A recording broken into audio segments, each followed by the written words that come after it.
పరీక్షలపోనాయి. ఇయాలైనా 8 గంటల దాకా పడుకుందాం అనుకున్నా. 6ంటికే లేపి తపామని నెత్తి మీద కుంకుడుకాయల రసం పోసి తానం చేపించినావు. నానంటే నీకు అంత అభిమానం దేనికి పోవే? నువ్వేం సంటిదానివని తానం చేయించలేదే. పరీక్షల ముందు ఎప్పుడో తలతానం చేసిన.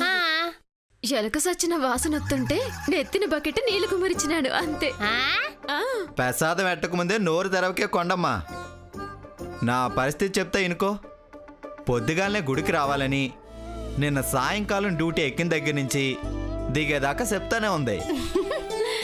పరీక్షలు బాగా రాసినాం కదా, మళ్ళా దేవుణ్ణి పాచేయమని పొర్లు దండలు పెడతామా ఏటి?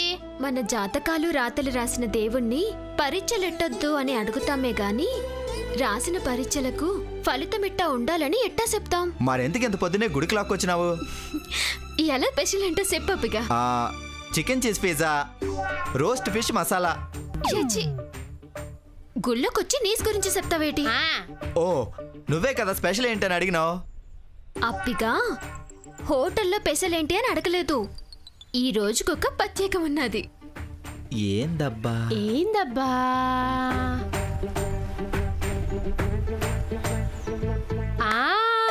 గుర్తొచ్చినది. పోయినేడు మేకల అంజిగాడి వాళ్ళ కర్ర కుక్కున్నది కదా, అది 7 పిల్లల్ని కన్నది ఈ రోజే కదా. అందులో మచ్చల కుక్క అచ్చు నీలాగే ఉందని చెప్పినాడు కదా. నీలాగే ఉన్నది, నోరు మూసుకో. కర్మ. మరేటే పెసలు? అంతేలే, పట్నం వచ్చినాక అంతా మర్చిపోయినారు. హోటల్ తిండి నీకు, హోటల్ తిండి అప్పిగాడికి. అట్ట దెప్పకు బూలచ్చమే. స్పెషల్ ఏటో చెప్పు. మర్చిపోయినది గుళ్ళో గుంజీలు తీస్తాను. ఇయ్యాల మా అమ్మ పుట్టినరోజు. అర్రే అవును, ఎంత పని అయిపోయినది, మర్చిపోనావు. సరోజమ్మత్తకి శుభాకాంక్షలు చెప్పాలా? ముందు గుంజీలు తీయాలా? అరే ఇక్కడ కాదు, దేవుడి ముందు తీ పద.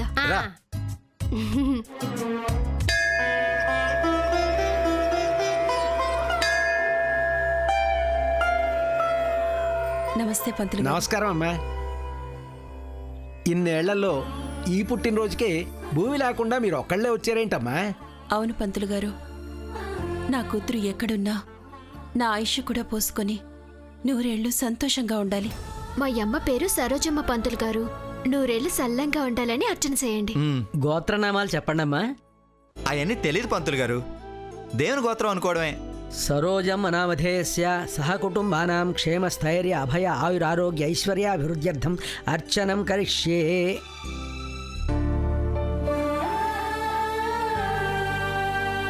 ప్రసాదం తీసుకోండమ్మా. శుభం. వస్తాను పంతులు గారు. అలాగే. లోకాభిరామం శ్రీరామం భూయో భూయో నమామ్య. శ్రీపతి, భూలక్ష్మీదేవి గారి భర్తగారు అంటే మీ తాతగారు కొడుకు పేరు మీద కాలేజీ ఏర్పాటు చేసి 50 సంవత్సరాలు కావస్తుంది. వేడుకలు ఘనంగా జరుపుకోవాలి. పరీక్షలు రాసిన విద్యార్థులు, రాయించిన ఉపాధ్యాయులు పండగలా చేసుకోవాలి. ప్రిన్సిపాల్ గారితో మాట్లాడి ఏ విధమైన సహాయ సహకారాలైనా అందిస్తామని చెప్తానమ్మా. ఆయన మనకు సాయం చేస్తాడేమో అడగవయ్య శ్రీపతి. ఆయన ఏమడగాలి? మనం జీతం ఇస్తామని ఆయన్నేంటి అడిగేది అని అనుకుంటే ఎలా చెప్పు? ముందు నువ్వేం చెప్పదలుచుకున్నావో అది చెప్పు. మరేం లేదక్క, మన నందినికి ఎన్ని మార్కులు వచ్చాయో తెలుసుకొని ఏదైనా సర్దుబాటు చేసే వెసులుబాటు ఉందేమో కనుక్కోరాదా? అంటే ఏముంటుందమ్మా, నందిక ఎగ్జామ్స్ సరిగా రాసి ఉండదు. ఎట్టి పరిస్థితుల్లోనూ ఫెయిల్ అయితే అవదు.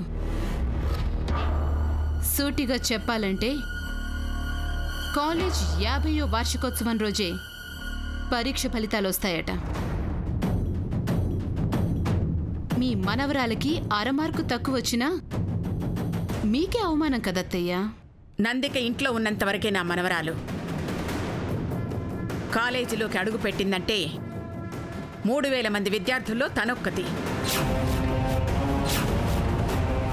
పాస్ అయితే సంతోషం, ఫెయిల్ అయితే విచారం. ఏదైనా ఆ ఒక్కరోజే. అంతేగాని ఎట్టి పరిస్థితుల్లో స్వార్థం చూపించను. ఇందులో స్వార్థమే ఉందక్క. మనవాళ్ళని మనవరాల్ని కాపాడుకోకపోతే ఎలా? అందుకేనా పోలీస్ స్టేషన్ చుట్టూ తిరుగుతున్నారు?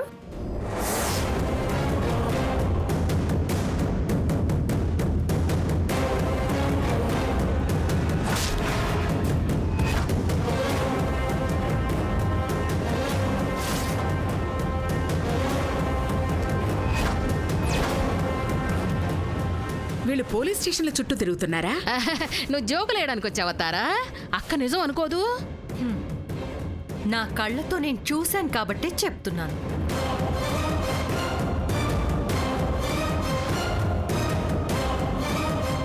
ఇది ఈ మ్యాటర్ చెప్పడానికే ఇంటికొచ్చిందేమో. ఏంటి శేషమ్మ, తారాదేవి చెప్పింది నిజమేనా? అది కాదక్క, కారు హాస్పిటల్ రోడ్లో ఆపితే హాస్పిటల్కి వెళ్ళినట్టేనా? పోలీస్ స్టేషన్ దారిలో వస్తే పోలీస్ స్టేషన్కి వెళ్ళినట్టేనా? పోలీస్తో మీరు ఆర్గ్యూ చేయడం నేను చూశాను. విన్నావా? లేదు కదా. వింటే తెలిసేది. అత్తయ్య, వాడు మమ్మల్ని చూసి గుర్తుపట్టి చాయ్ పసులు కావాలని చీప్గా అడిగాడు. అక్కడికి శేషత్త ఇస్తానంది.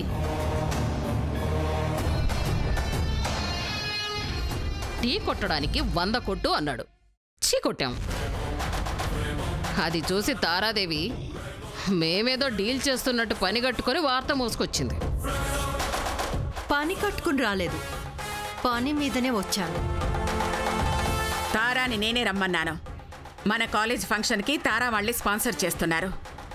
ఆ విషయం సరే, మీ విషయమే నాకు అర్థం కావట్లేదు. ఎవరికేం అవసరమో మమ్మల్ని దోషిగా నిలబెట్టాలని చూస్తున్నారు.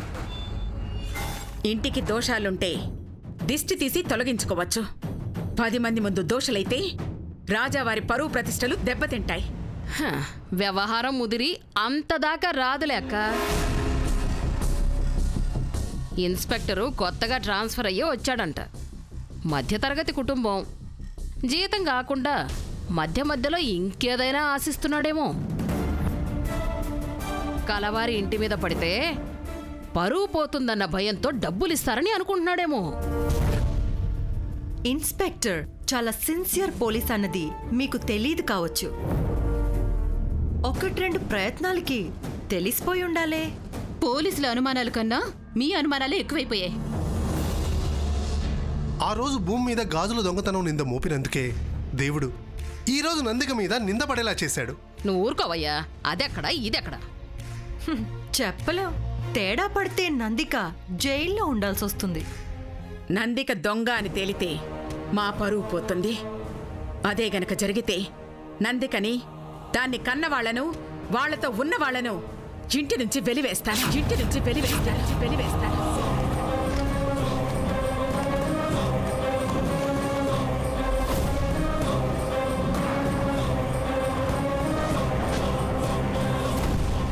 తారా, నువ్వు రామ్మా. ఓకే. నీతో మాట్లాడాల్సిన పనుంది.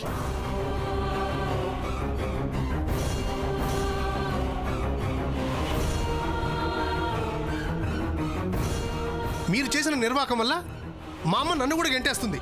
చిచి, ఏ మనుషులో ఏంటో. పాడుకోవాలా.